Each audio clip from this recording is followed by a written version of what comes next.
Gunsmoke and Heartache, Book 1, Part 1 of the trilogy, a Western romance novella. Written by Lila Dawson.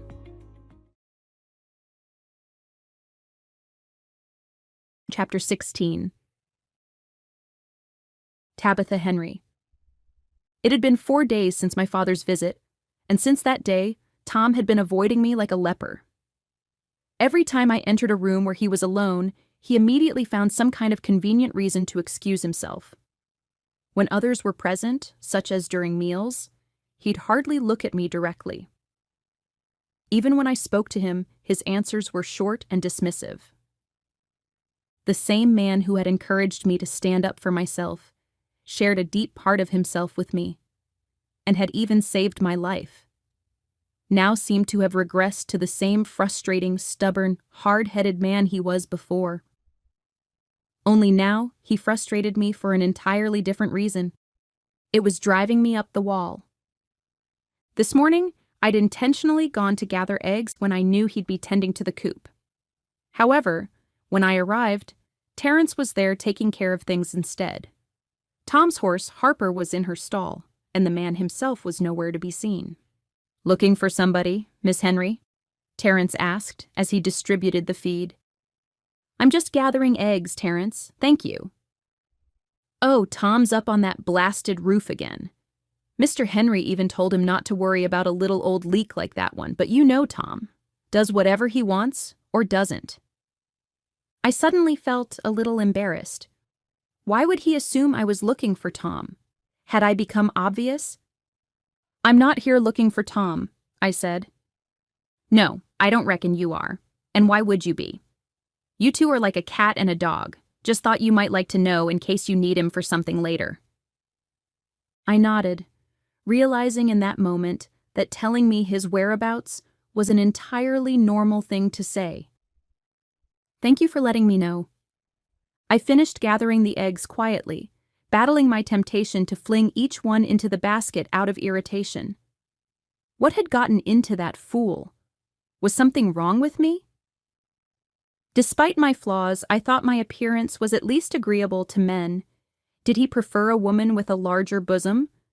Maybe he fancied brunettes instead of blondes, or taller women. Maybe I was imagining things, and there was never any connection at all. Maybe I'd pushed too hard for him to open up and irritated him, or possibly said something that sounded insensitive when he was being vulnerable. I'd tried to lighten the mood with a bit of teasing. That might have been entirely inappropriate. It's not like I knew how to talk to men. After gathering the eggs, I walked back to the house. By the time I arrived in the kitchen, I was lost in my own thoughts.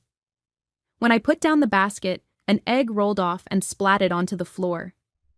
I clenched my fists at my sides and stomped my foot. Aunt Jane came up beside me. "It's all right, dear. Everyone has accidents, and it's not like you to be upset over such a trifle. What's troubling you?" "Nothing," I said, but immediately knew that was a silly thing to say. Aunt Jane already knew something was bothering me, and I'd done a poor job of hiding it. "Everything. I don't know." She busied herself with a pie crust she'd already been working on, then beckoned me to stand beside her. "Talk to me. What's troubling you?" "Aunt Jane, do you mind if I ask you a hypothetical question?" She smiled faintly, then nodded. "Of course."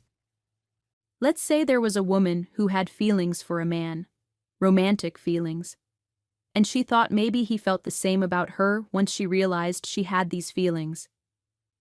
But then suddenly, this man starts treating the woman coldly again, avoiding her, or sometimes outright ignoring her. What might be going through that man's mind? Men put a lot of effort into appearing unaffected by things, or denying they feel a certain way, she replied. They think it makes them simple, but it often complicates things that needn't be complicated. We women do it too, but men have their own silly reasons. "What might an example be?" I asked. "Well, fear, for one. Sometimes when a man starts to realize his feelings, or someone else's, it frightens him. Maybe he's been hurt before and doesn't want to experience it again. Or maybe he feels unworthy. Well, that's silly. If you have feelings for someone who clearly also has them for you, why not allow yourself to become closer to that person? Especially when the woman has made her thoughts clear. Dear, this is men we're talking about. Don't assume a woman has made herself clear to a man unless she's spoken all the facts aloud and in detail, then insisted he repeat them back to her and confirm his understanding. The same man might know he's about to be robbed on a quiet road because something simply feels off, and 5 minutes later be entirely ignorant to a woman's obvious advances. I froze, fidgeting with my fingers. Was that it? Had I just not made myself clear about my feelings, and so my behavior toward him seemed out of place and strange? Perhaps this woman should try being more direct if she was entirely confident in her feelings. Though that would take a lot of courage from both the woman in bringing it up and the man for hearing her and responding honestly. Many men are nearly incapable of being that open with their feelings. What if the two were from very different circumstances? Perhaps in a way one of their families would certainly not approve of? Ah, different how? She asked. I swallowed nervously, suddenly embarrassed I was tiptoeing around this sort of word game. Even if it wasn't already obvious, which I was sure of, it would be now. Let's say one is privileged and from a wealthy family, while the other has little means. Would that matter? Aunt Jane's expression softened. You mean, with the expectation that the wealthy one's parents would certainly not approve? Yes, I said, nodding. She paused, laying down her rolling pin and turning to face me. Folks often complicate things that don't need to be complicated. But when families are involved, that shows itself in more ways than simple feelings. I suppose it matters whether the hypothetical couple would be willing to go through the Gunsmoke and heartache. And just because they're willing doesn't mean things will end well. It's just that sometimes certain risks are worth taking. Can I ask you something less hypothetical, Aunt Jane? She nodded, still giving me her full attention. How did you and Uncle Marcus meet? Father never talked about the two of you or your history. Were you from similar backgrounds? Goodness, no, not similar at all. At the time, your uncle was the man everyone expected to inherit his father's mining empire. He was the talk of the town, and everywhere he went, parents were lining up their daughters like wares on a shelf, hoping to make a long-term investment. I was the daughter of a very modest shopkeeper.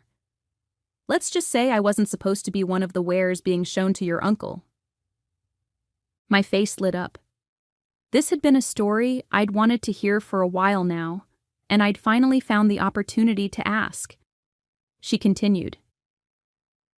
But my father made this kind of apple candy that was my late mother's recipe, and your uncle had a sweet tooth for it.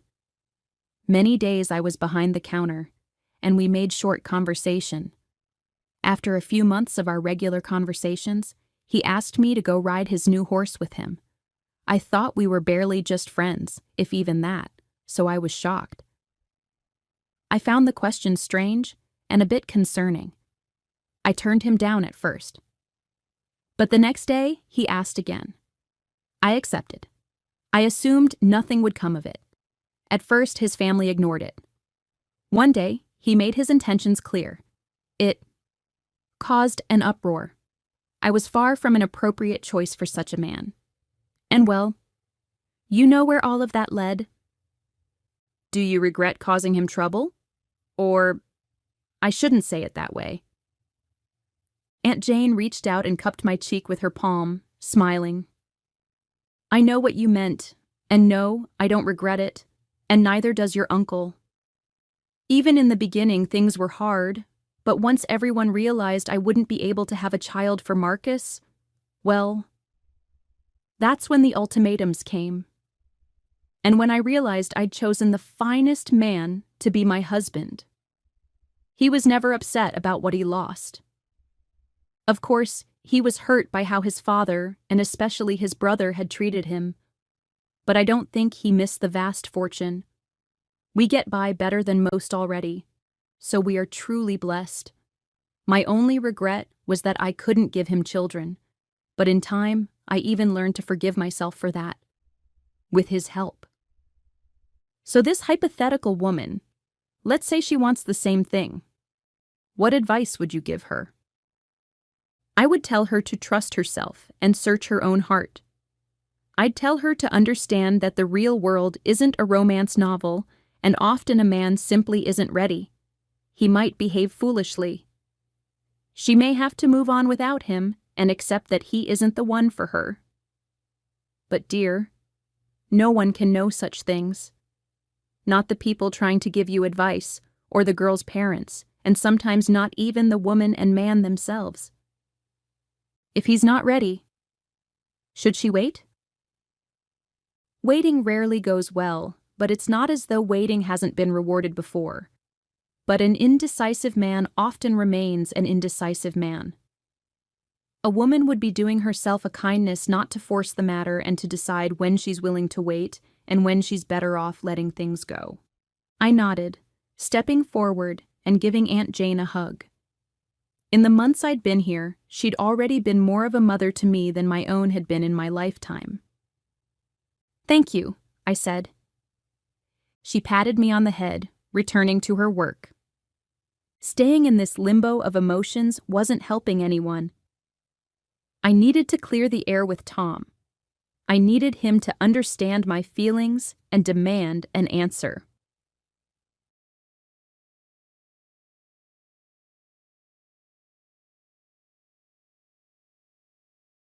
Chapter 17.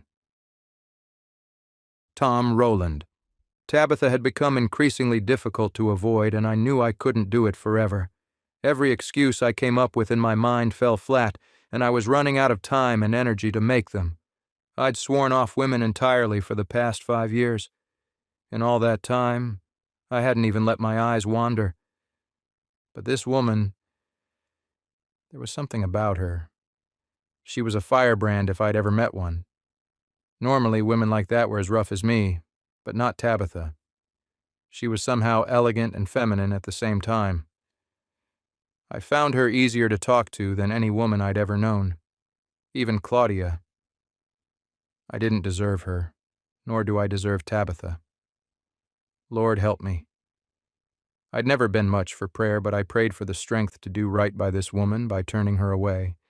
She had a lifetime of luxury waiting for her, and her children would never want for a thing. I'd had a rotten old man without so much as a coin to his name. I highly doubted Frederick Bell would be any worse, and at least he could provide for a family properly. It wasn't like he murdered his wives, so for all anyone knew, he might have been kinder than his reputation suggested. Folks tend to jump to conclusions about that sort of thing. Just because a man was wealthy didn't mean he was a scoundrel. Marcus Henry wasn't a poor man, and he was the best man I'd ever known. Robert Henry chose her husband based on their businesses, not because they were alike. "I'll take the next watch," Buster said, holding out his hand. I carefully handed him the rifle and stood from the rocking chair. I simply nodded, too caught up in my thoughts to engage in conversation. I didn't even raise my head when I entered the bunkhouse. I was just happy Mr. Henry had given me one to myself, so I wouldn't need to engage in any more conversation tonight. "Mr. Rowland," a voice said, startling me. I reached instinctively for my belt, a habit that would never die, and found nothing but empty space. It was Tabitha. "Good Lord, woman, you scared the tar out of me." "Mr. Rowland, it's high time we talked." She patted the bed beside her, and it felt more like I was about to get a scolding from a mother than a conversation with a pretty girl. Mrs. Henry had definitely rubbed off on her. Excuses flooded through my mind, all terrible. I took a deep breath and let it out slowly. I'd made my decision. It wasn't right to keep running from the girl. That was no better than leading her on. "All right, Miss Henry." I sat on the bed next to her, leaving enough space for 2 other men to sit between us. She immediately scooted closer, and it took everything in me not to jump to my feet, but I didn't. "Do you like me, Tom?" I smiled. "Well, sure, Miss Henry, I like you well enough." This time she didn't partake in the humor. Her eyes told me she didn't find any humor in it at all. "You know exactly what I mean, Tom. Please don't be coy." I felt my jaw tighten. Lying had always come so easily. I could have lied my way around this bunkhouse with any other woman or man sitting there, keeping my cool the entire time. But not this woman. Lying to her felt like wading through 3 feet of mud. I couldn't do it, but I had to do it all the same. "I'm not sure I follow, ma'am. It seems you've gotten the wrong idea about something." In a single motion, she scooted right against me and rose from the bed enough to touch her lips to mine. Not gently, either. Not a peck.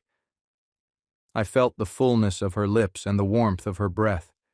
A surge of panic shot through me along with something else I hadn't felt in the longest time. I placed my hands on her shoulders, intent on shoving her to the floor with ease. I had every right to. I had every reason to. I should have. Her kiss continued, more insistent with every second that passed without me putting a stop to it. I found myself squeezing her shoulders, and without a conscious thought, I pulled rather than pushed. I met her force with my own. I wanted her. Wanted her more than maybe I'd ever wanted anything, and this was more than permission. It was insistence. She was making her desires abundantly clear. The moment seemed to last forever, though it was probably only a handful of seconds. When our lips parted, I found myself above her on the bed, my hands still on her shoulders. Her cheeks were bright red, and she was just as out of breath as I was. She looked up at me, anxious but unafraid. "We can keep going if you want." She took my hand from her shoulder, bringing it to her cheek. A panic surged through me. A clarity that must have been divine intervention, an answer to my prayer. I pulled back my hand, breaking free of her with enough force to send me stumbling back onto the floor. "Get out," I said, quiet enough I wasn't sure she'd hear. "What? Did I do something wrong?" "Get out," I said, rising to my feet and leaning on the bedpost to compose myself. Her eyes welled with tears, and she jumped up from the bed, stomping toward the door. She turned to look at me again, and I made the dire mistake of meeting her eyes. They were wet and red, polluting the beautiful, radiant blue. I'd done that. Even her eyes weren't safe from a man like me. She hesitated a moment, as if giving me time to change my mind, but I was steadfast. I knew what would happen if she stayed, and I had too much respect for the woman to allow it. I tore my eyes away and listened as she opened the door and slammed it behind her. I sat on the bed again, rubbing my face like I was trying to scrub away 10 years of dirt. My pulse was still racing. The irony of it all was that I realized, in this moment, how I really felt about the woman. I did care for her, despite my denial.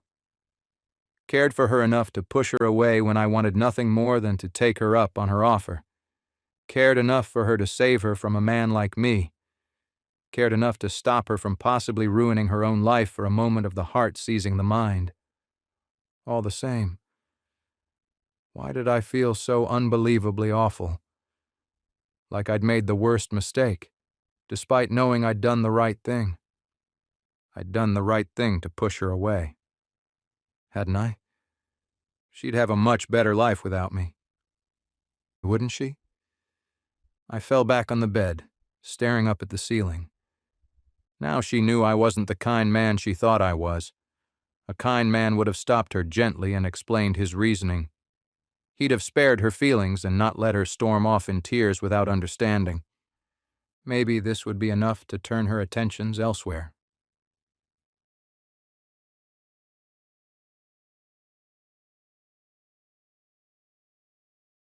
Chapter 18.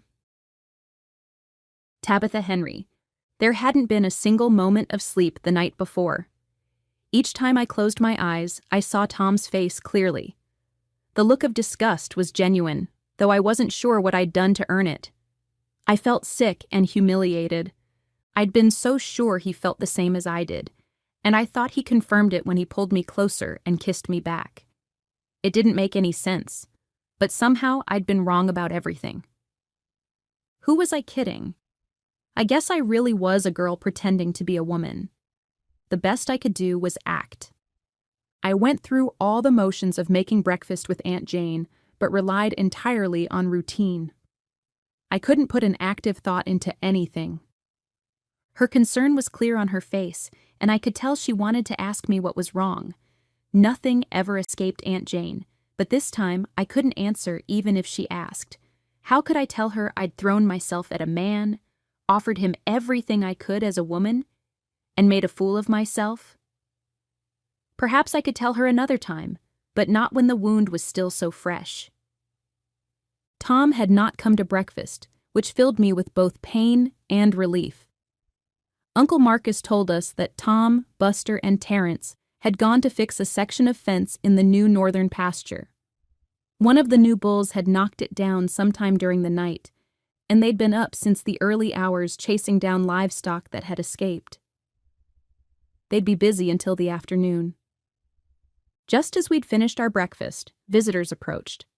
A coach driven by 2 men, with 2 other men on horses riding on either side.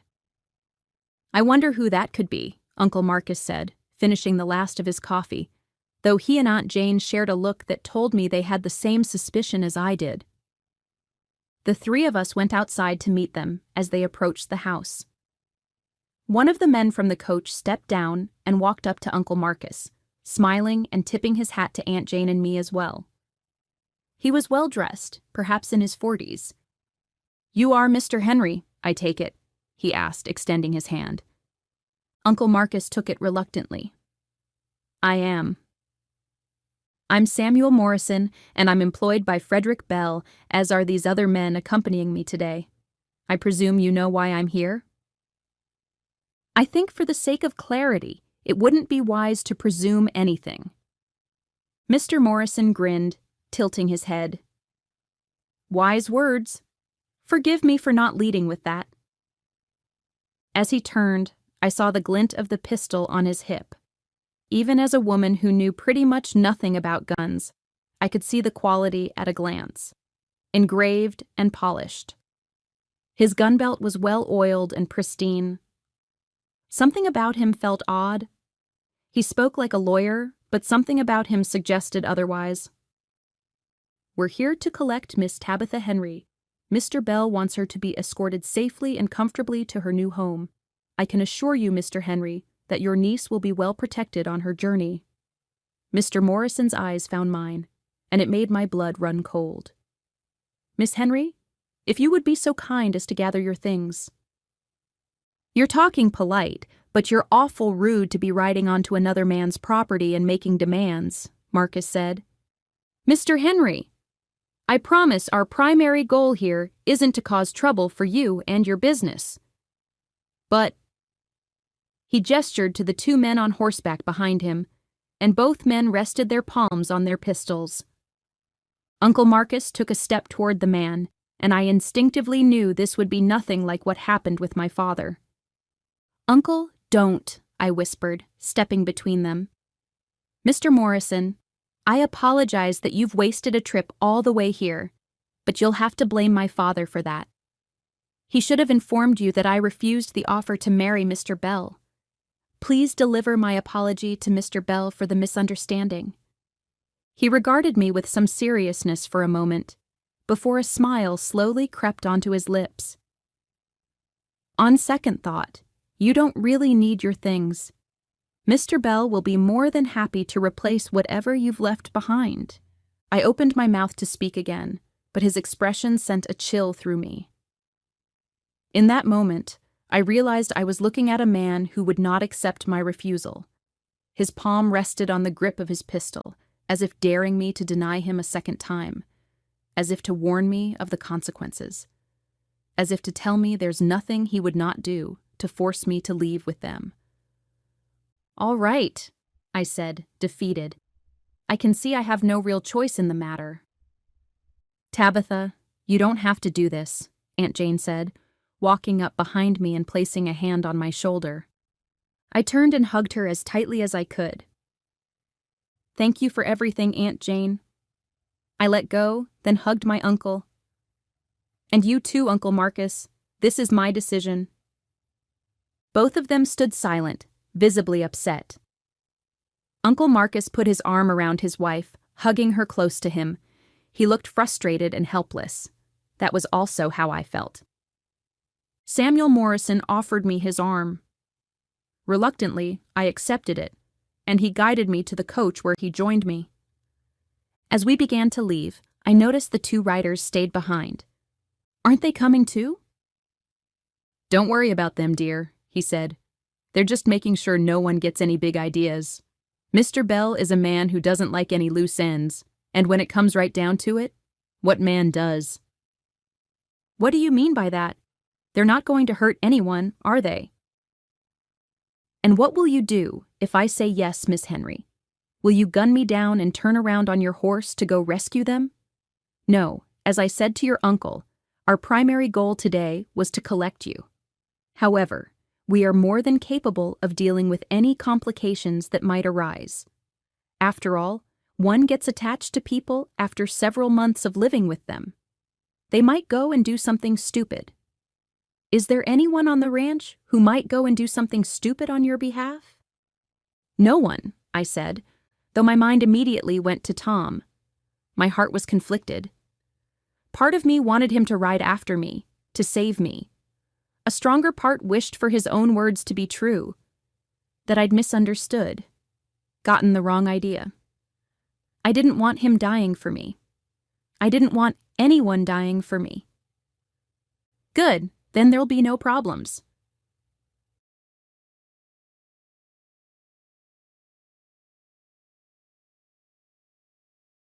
Chapter 19.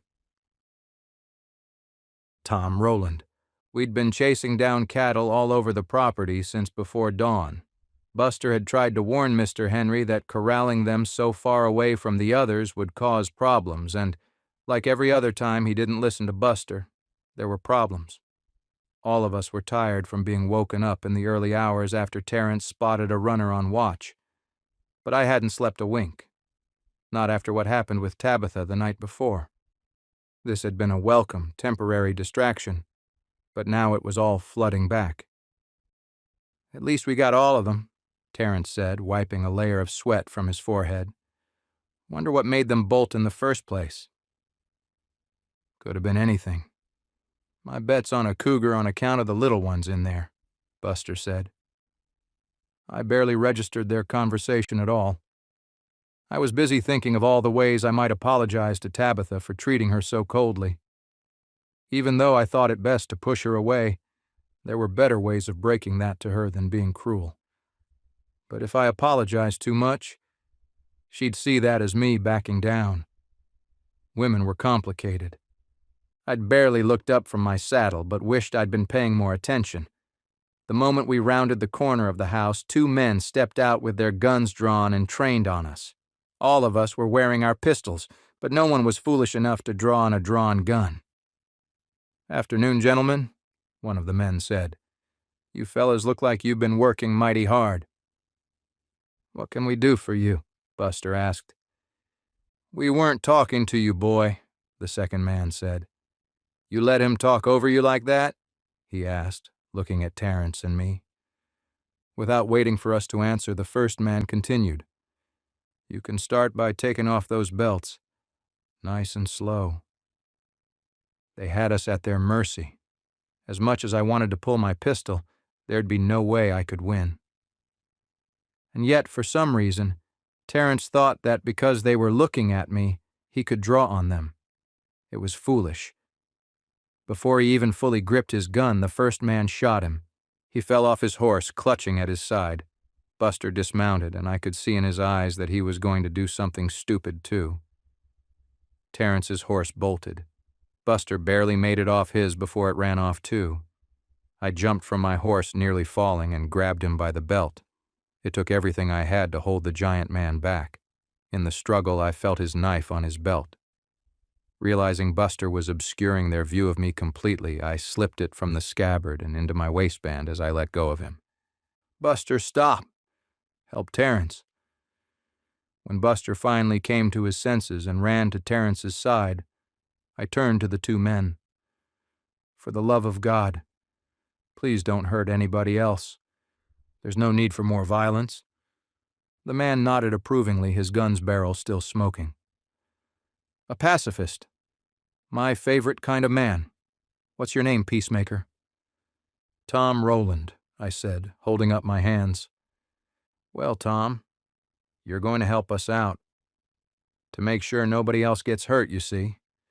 You're going to lead us to the stables so we can make sure nobody else gets any big ideas before Miss Henry has a chance to make it to town. And lead your horse there, too." I slowly lowered my hand to Hooper's reins, leading her and the men to the barn. Marcus and Jane stood on the porch, watching it all unfold, unable to do anything. I couldn't do anything to reassure them. I had no idea how this was all going to play out. Both men followed me inside the barn, and I was thankful no one else was in there except for us and the horses. "How long are you men planning to stay here? My friend needs a doctor." "As long as it takes. A slow carriage takes a while to get to town. Your friend's fault for thinking he was fast enough to draw on us." "At least let me ride out and fetch the doctor for him," I pleaded, knowing it would fall on deaf ears. Had it worked, it would have given me the perfect opportunity. "Not a chance. Mr. Bell doesn't like leaving loose ends, and neither does Mr. Morrison." Even the way they said it felt like a threat. No good man would employ killers like these. I was a fool. All my false beliefs that I'd learned from my mistakes, that I'd become wiser somehow. I'd been kidding myself. "Fair enough, I'm just a ranch hand. I don't get paid enough to die for people," I said. "Smart man. You might just live to see tomorrow with that attitude." Reading their body language, I realized I'd been reading these men wrong. They were buying time. Not just buying time, but they may very well have been preventing anyone from riding out to get help. I wouldn't be surprised if they didn't kill everyone here just to take care of those loose ends he mentioned. "There's water just out the back there if you boys want some." I knew they wouldn't take me up on the offer, but I was given an opportunity nonetheless. Both men turned almost completely, alarmed by the idea of a back door they hadn't noticed. My hand moved to my waistband. I drew the knife in such a hurry I sliced my side, drawing back my arm.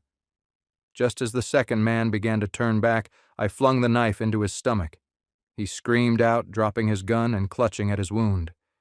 He took a step back, tripping over something on the ground and falling. I'd hoped the first man would be rattled. He was, but not enough. He leveled his gun at me and fired as I charged him, catching me in the left shoulder. I didn't slow down, tackling him to the ground and raining as many blows as I could onto his face. He wouldn't drop his pistol, and the other man was already crawling toward his. I choked, I gouged, anything I could do to make the man drop his gun. He tried to bring it to my head, and I took the chance to grab it and wrestle with him for it. He fired once, missing me completely. After a moment of stalemate, I was able to turn the gun back on him, pull back the hammer, and kill him. I staggered to my feet, out of breath, my shirt soaked with sweat. I pointed the gun at the man on the ground, still groaning in agony. "Please, please, sir, don't—" I pulled the trigger, silencing him. A man who wasn't willing to offer mercy didn't deserve to be given any. I placed my hand on my shoulder. I was bleeding, but not as badly as it could have been. I could barely lift my left arm, but that didn't matter. If I rode hard, I could catch them. I removed the gun belt from the man I just shot, his pistol still unfired, and quickly put it on myself. I mounted Hooper. "Let's go, girl," I shouted, and flew out the back at a full gallop. I didn't so much as turn my head to look back. I couldn't afford to. The minutes felt like hours, or more like days. Mr. Henry's road to the ranch was a long one, before connecting to another that was not often traveled, which then led to town. My best bet was to catch them before they made it to that second road, but as I drew nearer to it, I realized that would be impossible. Just as I made it onto the next road, a shot rang out. Before I had a chance to react, Hooper collapsed and took me to the ground with her. As she went down, she turned and fell on her side, capturing my leg beneath her. I saw her labored breathing, and I was enraged. The rage masked the pain of my broken leg. I couldn't move, but I could still fight. I drew my pistol and scanned, slowing my brain. What direction did the bullet come from? I saw the entrance wound on Hooper's side and turned my attention to that direction. Then I saw it. The glint of polished metal in the leaves. I aimed carefully and fired where I expected a man to be. The grunt of pain told me I'd hit him. Somewhere.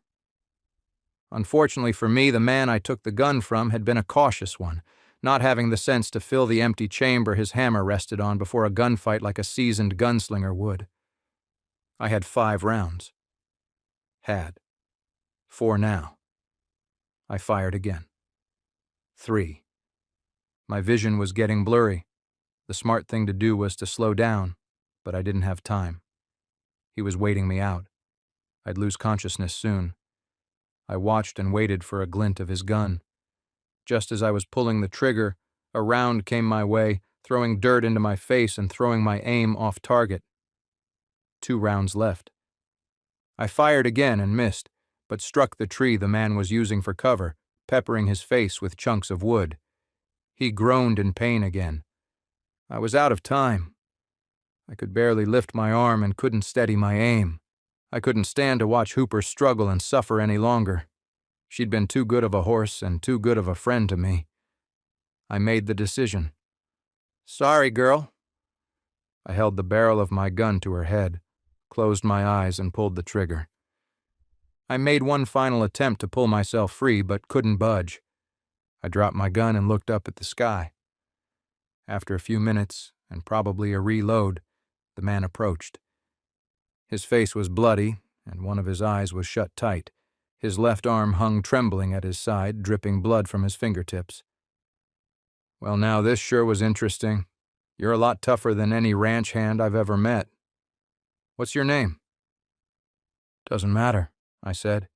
"You killed the 2 men I left at the ranch, didn't you?" "I did," I said, laughing as I choked. He smiled, raising his gun. "Under better circumstances, we might have been friends, stranger."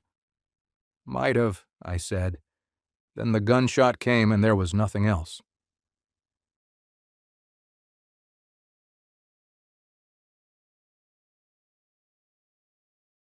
Chapter 20.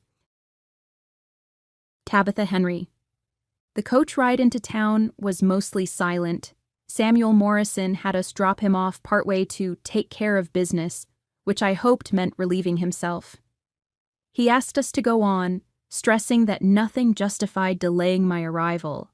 "Train should be ready to depart shortly after we arrive," the driver said. He was an elderly gentleman who didn't have much to say, either to me or to Samuel Morrison. He seemed almost out of place.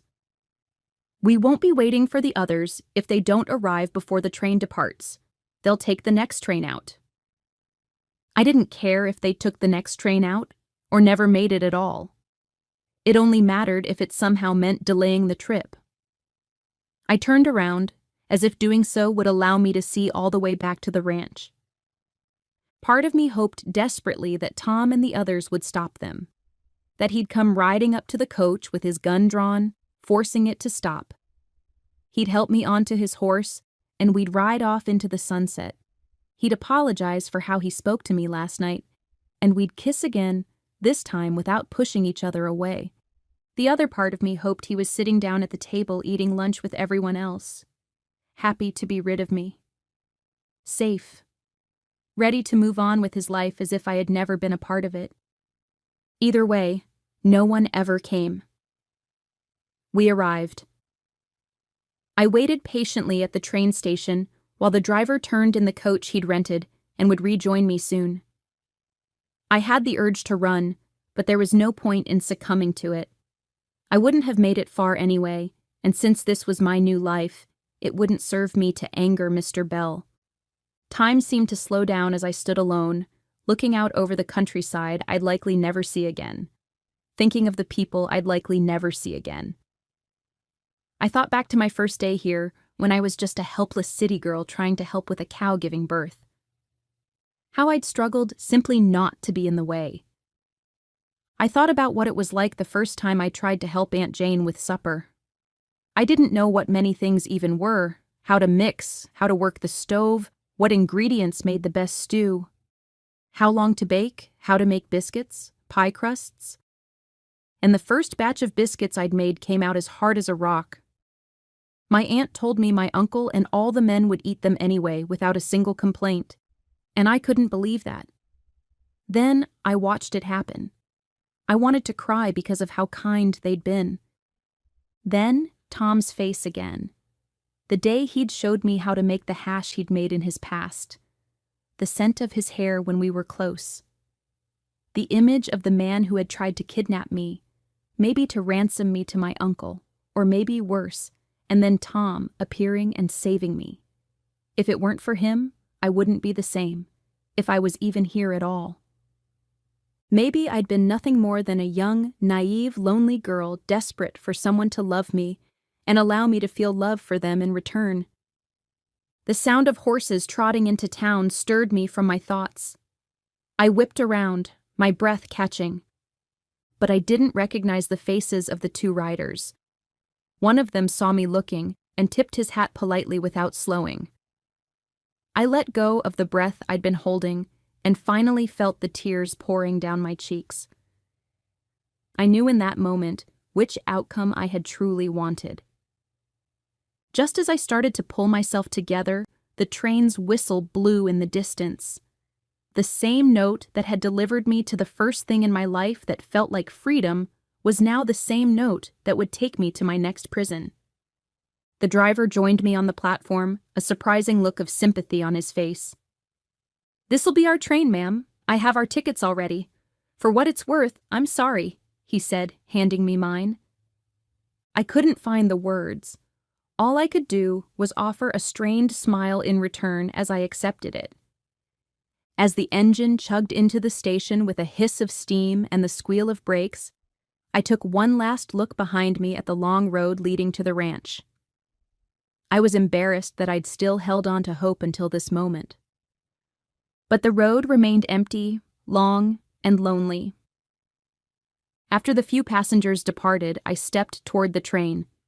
It felt surreal, like my soul was separating from my body and the two wouldn't go on together. My hope instantly melded into pain. The conductor helped me up the stairs as I boarded, and I found a seat by the window.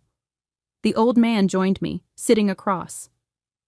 I gazed out and watched the station, the town, and even the familiar countryside disappear into the distance as we departed. The remainder of my hope disappeared with it, mile after mile after mile. I was going to marry Frederick Bell. I was going to spend the remainder of my life, or his, trying to give him sons, tending his house, and being waited on hand and foot by servants who would never let me experience anything exciting for myself ever again. Despite all this, I made a promise to myself. I would survive, and somehow, someday, things would be better.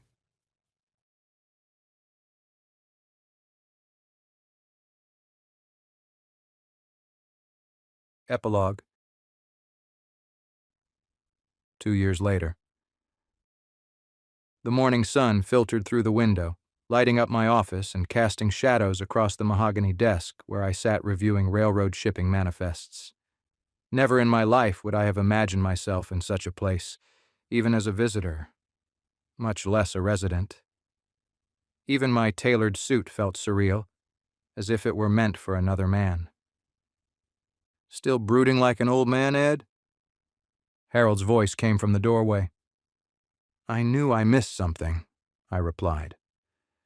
"I finally found where that discrepancy was we discussed a few days ago. I'll deal with it." Harold laughed.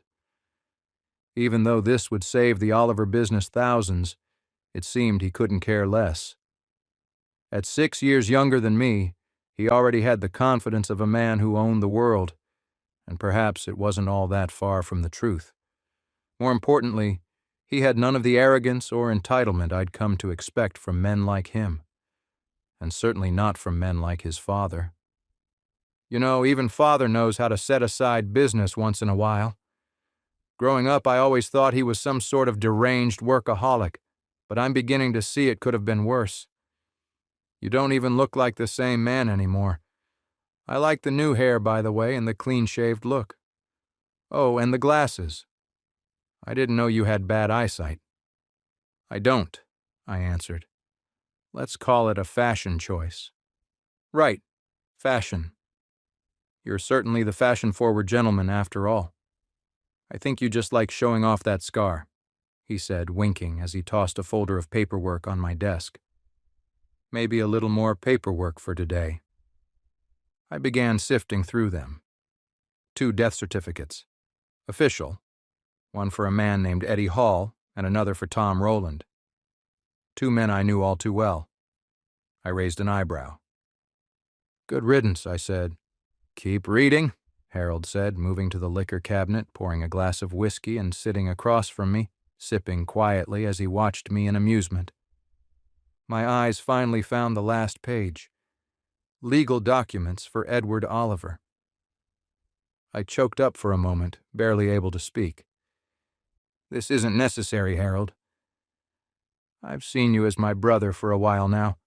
I was heading down a dark path in life until I found you walking hand in hand with the Grim Reaper on that dusty road. I'm a better man today because of you, and you're alive because of me. We don't owe each other anything, Ed, so don't even start with that. This is well-deserved, and Father agrees. In fact, it was his idea. I just went along with it. He said that without you, his idiot son would be out wasting his life with girls in some saloon or dead in a ditch. Now he has 2 sons he's proud of, and my advice is you just need to be grateful and let the old man show it however he wants." After a few minutes of struggling for the right words, I stood and walked around the table, limping without my cane, meeting Harold halfway and pulling him into a tight hug. "I couldn't ask for a better brother," I said. "Nor could I, but I never expected you to be this sappy. You don't want to keep looking through the folder? I haven't gotten to the best part. Brace yourself. This gift's from me." I returned to my desk, daring to hope. Flipping through the pages, I said, "This is a report from our investigator, Tabitha. Had a son a few months back." "Sorry about that part," Harold said. No, it just means her life is probably easier for the moment." Harold sighed. "You'd think that, but... well, just keep reading." I did keep reading. She'd been seen in public with bruises. People had overheard him shouting. It seemed that now that he had a son, he'd become even more paranoid. Those close to the family pitied her for the way she was being treated. "I don't know. This doesn't feel like much of a gift so far," I said. "Sheesh, Ed. Would you keep reading? There's more in the folder." "Train tickets?" I asked, holding them up in front of him with a puzzled expression. "Since when do you need tickets to use your own family's railroad?" "They're symbolic. Here's the good part. I've pulled some strings, and not very hard, mind you. Frederick Bell has had his eye on an arrangement with our business for a very long time, but Father never liked the man, so the doors have always been closed. He's taking his family and going on an extended stay in Silver City. A few friends of ours were chatting with a few friends of his, and let's just say, wouldn't you know it, you and I were also planning to spend a few months in Silver City." I slowly placed the tickets on my desk. Does your father know about this?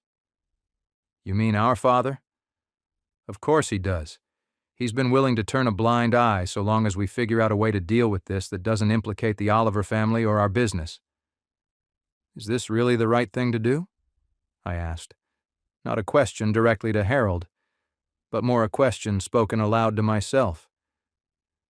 When we first shoveled your carcass off that road, it was all I could do to hold you back from crawling there. You're finally fully recovered. I told you, and I'll repeat it. You don't owe us anything. Father gave his conditions, and the rest is up to you. You don't have to. Come with you? Harold asked, cutting me off. That's my condition. What kind of man would I be if I let my brother do this all by himself? I don't owe you anything either. Besides, you know I'm the better talker, and I'm way, way better with women. That's debatable, I said, grinning. Give me those papers. I'm tearing those identity papers up, he said, laughing as he reached across the desk toward the pages. I closed the folder. Stuck with me now. Ready to go and rub elbows with the Bell family and see if we can reach a deal about transporting their lumber? The complete and only reason we're going, of course. Of course. The only reason? I agreed. Please wait just a little longer, Tabitha.